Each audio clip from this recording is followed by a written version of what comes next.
गुरुदैव दत्त.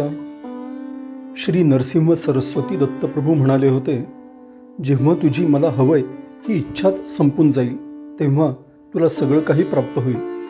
वाराणसीमध्ये घडलेला संदीपक आणि त्याचे गुरुदेव वेदधर्म मुनी यांचा अध्याय तर तुला ठाऊक आहेच.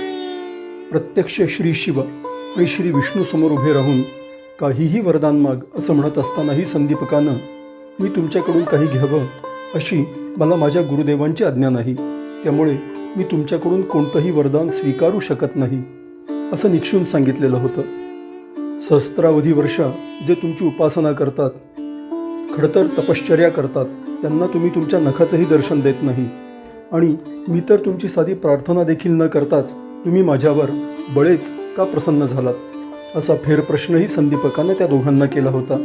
आणि त्याच क्षणी मला काही हवंय अशी त्याची इच्छा संपून गेल्यानं तो अखंड गुरुकृपेला पात्र ठरला.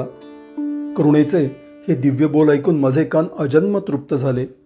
माझ्या सगळ्याच तृष्णा, माझ्या सगळ्या हव्यासांचं शांतवन झालं आणि मी श्री नरसिंह सरस्वती दत्तप्रभूंच्या श्रीचरणी जन्मजन्मांतरासाठी लीन झालो. गुरुदैव दत्त.